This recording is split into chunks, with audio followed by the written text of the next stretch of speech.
السلام علیکم ویورز، امید ہے آپ سب بخیر و عافیت ہوں گے۔ اللہ پاک آپ سب کو مجھ سمیت اپنی حفظ و امان میں رکھے۔ سامعین محترم، آج کا ویلاگ سیاسی صورتحال پر ہے۔ جیسا کہ آپ جانتے ہیں کہ اس وقت پارہ بہت ہائی ہے اور ہمارا موضوع ہے P T I and opposition جلسے، اسپیکٹ اینڈ امپیکٹس۔ ناظرین، 8 مارچ 2022 اپوزیشن نے وزیر اعظم عمران خان صاحب کے خلاف تحریک عدم اعتماد پیش کر کے عمران خان صاحب کے لیے انتہائی مشکل پیدا کر دی اور خاص کر سیاسی درجہ حرارت جو اس وقت ملک کا ہے اس میں بہت اضافہ کر دیا۔ اگرچہ یہ خالص آئینی اقدام ہے اور جمہوریت میں اس کی بڑی سادہ سی ڈیفینیشن ہے کہ جب ملک کا پرائم منسٹر آپ کی امیدوں کے خلاف جاتا ہے یا وہ جو مینڈیٹ اس کے پاس ہوتا ہے وہ اس سے روگردانی کرتا ہے، یا یہ کہہ لیں کہ اس کی کارکردگی یعنی ایفیشنسی اس معیار کی نہیں رہتی کہ ملک نقصان کی طرف جا رہا ہو، خسارے کی طرف جا رہا ہو، معیشت تباہ حال ہو، تو یا یہ کہہ لیں کہ مہنگائی عام ہو جائے، رعایا پریشان ہو، تو ایسی صورت میں پھر ان ایفیشنسی کی صورت میں اپوزیشن کو یہ حق حاصل ہے کہ وہ عدم اعتماد کرے اور عدم اعتماد کامیاب ہونے پر متعلقہ وزیر اعظم کو مستعفی کر دیا جاتا ہے۔ یعنی وہ آٹومیٹکلی جب عدم اعتماد پاس ہو جاتی ہے تو وہ اعتماد کھو بیٹھتا ہے، لہٰذا اسے مجبوراً استعفیٰ دینا پڑتا ہے۔ اچھا، یہ تو خیر آئینی بات تھی۔ بات کرتے ہیں کہ اس وقت جو صورتحال ہے، اب تک کا جائزہ اگر ہم لیں تو مختصر یہ کہ جناب عمران خان صاحب سخت فرسٹریشن کا شکار ہیں۔ اس کی کئی وجوہات ہیں۔ پہلی وجہ اس کی یہ ہے کہ جی اس وقت انہوں نے جلسے جلوس کرنا شروع کر دیے ہیں، اور آپ جانتے ہیں کہ جب حکومت میں لوگ ہوں اور وہ جلسے جلوس کرنا شروع کر دیں تو بالکل واضح ہو جاتا ہے کہ اب ان کے پاس تمام راستے بند ہو چکے ہیں اور آسان سپورٹ عوام کی سپورٹ کے پیچھے پڑے ہوئے ہیں کہ کسی طریقے سے اب عوام بچا لیں، اور ہماری بھولی عوام پھر نعرے بھی مارتی ہے اور بعد میں روتی بھی ہے۔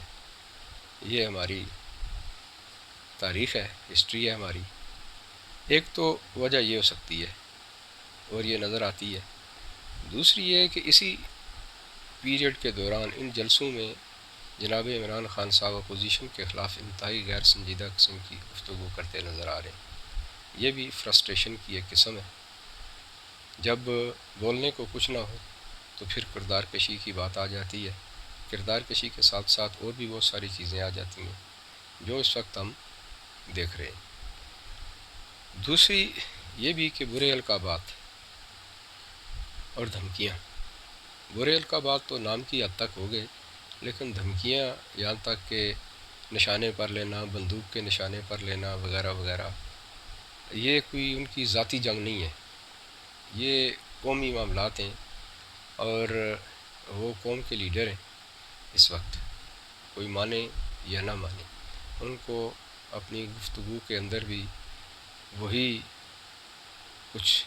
بتانا چاہیے اور نظر آنا چاہیے کہ he is the leader of the nation. Street language تو گلی کا بچہ بھی بڑی آرام سے بڑی اچھی طریقے سے بول لیتا ہے، تو پھر فرق کچھ نظر نہیں آتا۔ یہ بھی ایک وجہ ہے فرسٹریشن کی۔ جب حالات ایسے ہو جائیں، کچھ نہ سوجے، تو پھر اسٹریٹ لینگویج پہ بندہ آتا ہے۔ تیسری بڑی وجہ یہ ہے جی اتحادیوں کا عمران خان صاحب کو تمام تر منتیں ترلوں کے باوجود لولی پاپ، یہ ایک بڑی خاص وجہ ہے۔ جب ان اتحادیوں نے دیکھا کہ اس وقت پلڑا بھاری ہے اپوزیشن کا، اور ان کا مطالبہ بھی بڑا جائز ہے کہ ملک میں اس وقت انتہائی مہنگائی ہے اور معیشت تباہ ہو رہی ہے، گویا زندگی کے تمام شعبے اپنی اپنی جگہ سٹاپ ہوئے پڑے ہیں، یا اگر کہیں چل رہے ہیں سانس لے بھی رہے ہیں تو بس مشکل سے ہی۔ تو اس وقت پھر ایم کیو ایم نے اور پی ایم ایل این کیو اور اس کے بعد باپ بی اے پی، ان تینوں نے یہ فیصلہ کیا ہے کہ اب ہلچل ہونی چاہیے، جس کی واضح مثال ہم لے لیتے ہیں پی ایم ایل این کیو۔ آپ نے دیکھا کہ 40 لوگوں نے ایک گروپ بنا لیا ترین صاحب کی قیادت میں، علیم صاحب بھی جا ملے، جو کسی دور میں عمران خان صاحب کی اے ٹی ایمز ہوا کرتی تھی۔ آپ تھوڑا سا پیچھے جائیں تو آپ کو ساری سچویشن یا ساری پکچر آپ کے سامنے آ جائے گی، اور وہ لوگ ان کے شدید خلاف ہیں۔ اس کے بعد آپ دیکھتے ہیں کہ علیم خان وہ ان کے رائٹ ہینڈ تھے، وہ بھی سائڈ پہ ہو گئے ہیں۔ بیچ میں ایک خاص لوگ ہیں جو ابھی تک اپوزیشن کے ساتھ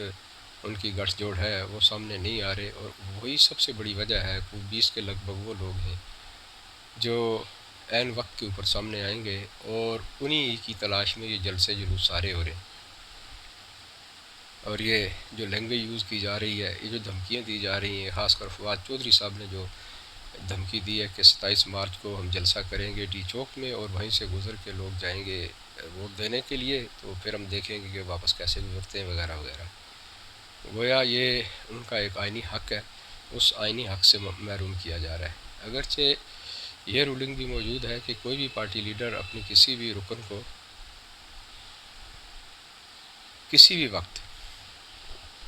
وہ اس کو فارغ کر سکتا ہے، لیکن جب اس سے پہلے یہ معاملات ہو چکے، چونکہ اس وقت تحریک عدم اعتماد پیش ہو چکی ہے، تو یہ پیش ہو جانے کے بعد پھر تمام اراکین باؤنڈ ہو جاتے ہیں۔ سب سے پہلا ایکشن یہی ہوتا ہے کہ اس کو نپٹایا جائے، اور یقیناً وہ 20 ممبران ان کو بھی رولنگ کا پتہ ہوگا، اسی لیے وہ سائڈ پر ہیں، اور دیکھتے ہیں کہ وہ کس وقت سامنے آتے ہیں اور کس کی جولی میں جا کے گرتے ہیں وہ۔ لیکن مجھے لگتا ہے یہی ہے کہ ابھی تک اگر وہ خفیہ ہیں تو یقیناً اپوزیشن کی ان سے کوئی ڈیل ہوئی ہوگی۔ اچھا، یہ ایک بہت بڑا فرسٹریشن کی وجہ عمران خان صاحب کی ہے، اور انہوں نے اب سیاسی پارا گرم کرنے کے لیے جگہ جگہ جلسے جلوس کرنے شروع کر دیے، اور عوام کو اب جو ہے نا وہ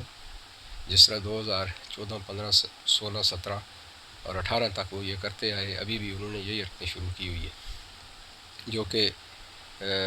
میرے خیال میں اس وقت ان کا کوئی فائدہ نہیں ہے۔ ایم کیو ایم جو ان کی اتحادی ہے، انہوں نے بھی، حالانکہ عمران خان صاحب خود ان کے پاس گئے، اور انہوں نے بھی جب اعلامیہ جاری کیا تو یہی کہا کہ جی ہمارے پاس آپشن کھلا ہے۔ تو آپ خود اندازہ کر سکتے ہیں، چودھری شجاعت صاحب نے تو واضح طور پر کہہ دیا ہے کہ جی ہم تو ساتھ نہیں دیں گے۔ اب یہ دو چیزیں ہیں۔ ہاں، بیچ میں دن کافی سارے ہیں، یہ کوئی پتہ نہیں ہے کہ ان دونوں پارٹیوں کا، کہ ان کے بدلتے بھی دیر نہیں لگتی ہے۔ ان کا ٹریک ریکارڈ بھی کچھ اسی طرح کا ہے کہ یہ جو زیادہ مفادات ہوتے ہیں وہیں کے ہو جاتے ہیں۔ تو اب اللہ بہتر جانتا ہے کہ بعد میں کیا نتیجہ اخذ کر ہوتا ہے یا یہ کس طرف جاتے ہیں، لیکن اس وقت تک کی سچویشن یہی ہے۔ بی اے پی کی سچویشن بھی کچھ اسی طرح کی ہے۔ اچھا، یہ تو کچھ ہوگی سیاسی صورتحال، اور وہ 40 ممبران کی اور 20 جو اس وقت تک ہڈن ہے۔ اصل جو وجہ ہے، آپ دیکھیں کہ اگر یہ فرسٹریشن نہ ہوتی، فواد چودھری صاحب یہ بیان نہ دیتے، اور اسی طرح پھر شیخ رشید صاحب نہ فرماتے کہ جی 5 ارکان والے بلیک میل کر رہے ہیں سی ایم شپ کے لیے وغیرہ وغیرہ، تو یہ چیزیں بڑی کاؤنٹ کرتی ہیں۔ اچھا، پھر اس کے بعد دیکھیں کہ پارلیمنٹ کے جو لاجز ہے جہاں پہ یہ ایم این ایز وغیرہ رہتے ہیں، آپ دیکھیں کہ اپوزیشن نے اس بار اتنی تگڑی قسم کی یہ حکمت عملی اپنائی کہ اپنے لوگوں کو اس ڈر کی وجہ سے اسمبلی لاجز میں منتقل کر دیا، میں بھی کہ وہ 20 ممبران بھی آگے پیچھے ہوں، یہاں تک کہ ان لوگوں نے کوئی 200 پولیس والے بھیجے، وہاں پر تلاشی لی گئی، اگرچہ وہاں سے کوئی برآمدگی نہیں ہوئی ہے، لیکن یہ مضمون قسم کی ایک کوشش کی گئی ہے، جہاں پہ خواتین بھی تھیں، چادر چار دیواری کی بھی پامال ہوئی، کچھ لوگ زخمی بھی ہوئے، 2 ایم این ایز کو گرفتار بھی کیا گیا، پھر راتوں رات وہ جو ہے نا ان دونوں کو چھوڑا بھی گیا۔ فضل الرحمان صاحب کی جو ہے نا اس میں ایک سخت قسم کی تقریر بھی آئی، میں دھمکی تو اس کو نہیں بولوں گا، ایک تقریر بھی آئی۔ پھر اسی طرح اس کے بعد شیخ رشید صاحب کی جو ہے نا وہ آپ دیکھیں کہ گرگٹ کی طرح کس طرح انہوں نے رنگ بدلا اور خود کو پہلے کچھ کہہ رہے تھے اور بعد میں کچھ کہنے لگے، یہ کچھ سچویشن ہے۔ تو ایسی صورت میں بالکل یہ نظر آتا ہے کہ اس وقت حکومتی پلڑا جو ہے نا وہ ڈاما ڈول ہے، اور اپوزیشن کا پلڑا جو ہے نا اس وقت بھاری نظر آتا ہے۔ اچھا، آپ یہ دیکھیں کہ کہتے ہیں جی عظیم لیڈر، مانتے ہیں جی عظیم لیڈر ہوں گے، اور انہوں نے اس وقت بہترین قسم کی ایک وہ ایشو ایک اٹھایا ہوا ہے کہ جی او آئی سی کا اجلاس ہو رہا ہے۔ بھائی او آئی سی کا اجلاس کہیں بھی ہو سکتا ہے، کنونشن سینٹر میں بھی ہو سکتا ہے، مختلف جگہوں پہ ہو سکتا ہے، پارلیمنٹ بنی ہی اس کام کے لیے۔ تو یہ سچویشن بھی جو ہے نا یہ کسی وقت بھی یہ اس کے اوپر کوئی کیس آ سکتا ہے۔ یہ بذات خود دیکھا جائے تو پارلیمنٹ کی توہین ہے کہ جب پارلیمنٹ کا اہم اجلاس وہاں پر ہونا ہے اور اس کے لیے پارلیمنٹ اویلیبل ہی نہیں ہے۔ بہرحال یہ کچھ سچویشن بھی ہے، اور خاص کر یہ جو ایشو اس وقت عمران خان صاحب اور ان کی پارٹی نے اس وقت لوگوں کے اندر پھیلایا ہوا ہے کہ جی دیکھیں جی ہم او آئی سی کا اجلاس بلا رہے ہیں اور مختلف قسم کے لوگ آ رہے ہیں وہاں پر بیرون ملک سے وغیرہ وغیرہ، تو اس وقت اپوزیشن یہ کام کرنے جا رہی ہے۔ اس کے علاوہ کچھ اور بھی کچھ معاملات وہ اٹھا رہے ہیں، دیکھا جائے تو وہ انٹرنیشنل ایشو ہے، اور پھر عمران خان صاحب اس میں ایک کریڈٹ بھی یہ لیتے ہیں کہ جی میرے کہنے پر 15 سال کے بعد یہ جو ہے نا او آئی سی کا اجلاس بلایا گیا ہے اور ہمیں میزبانی کا شرف حاصل ہے۔ اگر سابقہ جو ہے نا وہ تاریخ اٹھا کر او آئی سی کی دیکھے تو انتہائی مایوس کن کارکردگی ہے۔ انہوں نے کبھی بھی کوئی کام کسی ڈھنگ سے نہیں کیا، اور نہ ہی ان کی وہ ویلیو ہے کہ جی دنیا ان کو مانے، اس لیے کہ انہیں اچھی طرح علم ہے کہ یہ آج کچھ ہوتے ہیں کل کچھ ہوتے ہیں۔ آپ کو یہ بھی یاد ہوگا کہ اگر ان میں اتنی تپڑ ہوتی یا اس پوزیشن میں ہوتے تو عمران خان صاحب جب وہاں پہ گئے تھے امریکہ میں، اور جو انہوں نے وہاں پر تقریر فرمائی تھی، تمام سربراہان ہی وہاں پر گئے تھے، تو اس کے بعد مودی نے آ کے فوری طور پر کشمیر میں دو کام کیے۔ پہلا کام اس نے یہ کیا کہ جی لداخ اور جموں میں گورنر راج نافذ کر دیا، جو کہ انتہائی غلط اقدام تھا۔ وہ اس لیے اس طریقے سے انہوں نے کیا کہ سب سے پہلے انہوں نے جاتے ہی آئین کو اس میں ترمیم کی، آرٹیکل جو تھا اس میں ترمیم کی 370 میں، اور 35A جو اس کے ساتھ ایک ملحق آئین ہے جو آزاد کشمیر کی جو ہے نا وہ سپریٹ حیثیت کو اجاگر کرتا ہے، اور اس میں یہ بھی ہے کہ کوئی بعد سے آ کر جائیدادیں آزاد کشمیر میں کشمیر میں نہیں لے سکتا، خاص کر مقبوضہ کشمیر کا جو ذکر ہے نہیں لے سکتا۔ تو اب چونکہ یہ ترمیم ہو چکی اس کے اندر، اور وہاں پہ اس وقت یہ صورتحال ہے کہ جی وہاں سے انڈیا سے ہندو آ رہے ہیں اور دوسری لوگ آ رہے ہیں، وہ آ کے زمینیں لے رہے ہیں۔ لازمی بات ہے 5 سال بعد ان کو شہریت بھی مل جائے گی، اور اگلا انتخاب جو ہوگا وہ ان کے لیے ریفرینڈم ثابت ہوگا۔ اس طرح دو کام کریں گے وہ، ایک تو مسلمانوں کو اقلیت میں بدل رہے ہیں مسلسل ان کے اوپر ظلم و ستم کر کے، اور دوسرا یہ ہو جائے گا کہ جی جب وہ وہاں کے باسی ہو جائیں گے ان کو شہریت مل جائے گی، تو لازمی بات ہے کہ وہ کسی بھی وقت انتخاب میں حصہ لے کے اور اس میں معاملات پیدا کر کے تو وہ دنیا کی جو ہے نا وہ توجہ اپنی طرف کر لیں گے، اور بولیں گے کہ جی دیکھیں اب تو حق خود ارادیت ہم نے دلوا دیا ہے اور لوگوں کا فیصلہ ہمارے حق میں ہے۔ اور یہ کیا وجہ ہے؟ اس کے اوپر تو او آئی سی کو کوئی شرم حیا نہیں آئی ہے۔ کیوں؟ کیا وہ اسلامی ممالک اگر اتنے ہی وہ تھے احساس ہیں، تو کیا وہاں کے مسلمان جن کے اوپر آئے روز ظلم و ستم ہو رہا ہے کیا ان کو احساس نہیں ہے؟ تو یہ بہرحال کہنے کی باتیں ہیں اور ایک ضابطے کی کارروائی ہے، اس کے علاوہ وہاں پر کچھ بھی نہیں ہے۔ تو یہ سامعین محترم اس وقت کی صورت حال ہے۔ پھر دوسری بات یہ کہ ہم کشمیر کو شہرگ پاکستان کہتے ہیں، اگر ایسا ہی ہے تو پھر ہم کیوں خاموش بیٹھے ہوئے ہیں؟ یہ بہت بڑا سوالیہ نشان ہے۔ کشمیر کو شہرگ پاکستان، مقبوضہ کشمیر آزاد کشمیر کا کہیں تصور نہیں ہے، پورا ایک لفظ ہے، اور قائد اعظم صاحب کا فرمان ہے کہ کشمیر پاکستان کی شہرگ ہے۔ تو اس وقت وہ شہرگ کٹ چکی ہے، آپ کے سامنے سچویشن ہے، تو اس کے باوجود بھی اگر ہم خاموش بیٹھے ہوئے ہیں اور ہم کچھ بھی نہیں کر رہے جس طریقے سے ہمیں کرنا چاہیے، تو میرے خیال میں یہ بھی ایک سوالیہ نشان ہے، اور اس حکومت کے لیے سب سے بڑا سوالیہ نشان ہے جو یہی ڈنڈورا پیٹتی آئی تھی، لیکن اب پوزیشن اس کے برعکس ہے۔ اب آتے ہیں جی اسپیکٹ اور امپیکٹ اس کے کیا ہیں۔ اسپیکٹ یہ ہیں کہ جی یہ اسپیکٹ کیا جا رہا ہے کہ اس وقت موجودہ صورتحال جو ہے وہ دو طرح سے جو ہے نا وہ خراب ہوئی، اور نظر یہ آتا ہے خراب، ایک تو آئینی صورتحال ہے اور دوسری جلسے جلوسوں کی وجہ سے۔ اب نظر یہ آ رہا ہے، یہ ایکسپیکٹ کیا جا رہا ہے کہ جی اس بار اپوزیشن شاید کوئی تاریخ رقم کر جائے۔ ایکسپیکٹ یہی کیا جا رہا ہے، جو اس وقت کے حالات چل رہے ہیں، کرنٹ پوزیشن ہے وہ یہی بتاتی ہے، اور دوسری طرف دھمکیاں، فرسٹریشن وغیرہ وغیرہ اور تمام غیر آئینی اقدامات، پھر 10 لاکھ کا مجمع وغیرہ وغیرہ، یہ ساری چیزیں اسی چیز کا اندیہ دیتے ہیں کہ اپوزیشن کا پلڑا اس وقت بھاری ہے۔ اور امپیکٹ اس کا کیا ہوگا جی؟ اگر اپوزیشن اور حکومت دونوں اس سچویشن میں بہت آگے چلی جاتی ہیں، یعنی سیاسی صورتحال اتنی خراب ہو جاتی ہے کہ وہ ریورس بیک نہیں ہو سکتی،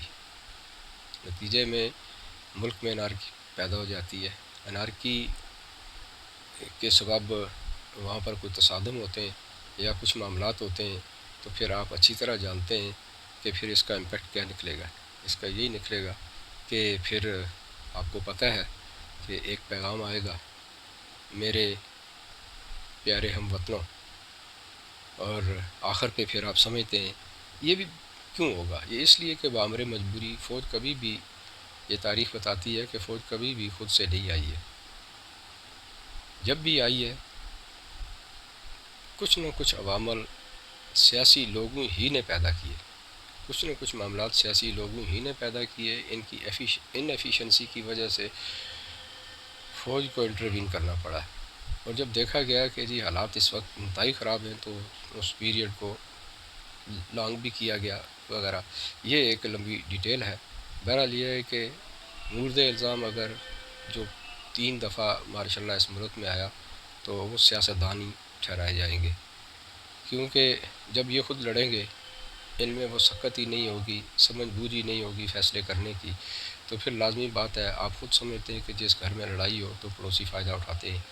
تو جب پھر ہمیں تو یہ خیر پڑوسی نہیں کہنا چاہیے، اس لیے کہ ہماری فوج ہے اور وہ ہماری قومی سلامتی کی ضامن ہے، تو اس لیے پھر مجبوراً آپ یہ کہہ سکتے ہیں۔ ویسے مجھے عجیب سا لگتا ہے، لیکن یہ کہ چلے میں اس کو کنورٹ کر دیتا ہوں کہ جب گھر میں مسئلے مسائل شروع ہو جائیں، لڑائیاں شروع ہو جائیں، تو گھر کا سربراہ، بڑا سربراہ جو صرف بیٹھا تماشا دیکھ رہا ہوتا ہے کہ یہ کیا کر رہے ہیں، کیا آپس میں اتفاق کریں گے، آگے چلیں گے یا نہیں، تو پھر آخر پہ فیصلہ اس کا آتا ہے، کیوں کہ گھر اسی کے انڈر چل رہا ہوتا ہے۔ تو یہ بھی آپ اچھی طرح جانتے ہیں، تو پھر فوج مجبوراً انٹروین کرتی ہے۔ تو یہاں بھی کچھ سچویشن ایسی نظر آ رہی ہے کہ اگر یہ خود کو کنٹرول نہ کر سکے تو پھر یہی ہوگا کہ میرے پیارے ہم وطنوں، اور آخر پہ اللہ آپ کا حامی و ناصر ہو۔ اسی کے ساتھ مجھے اجازت دیں، اللہ حافظ۔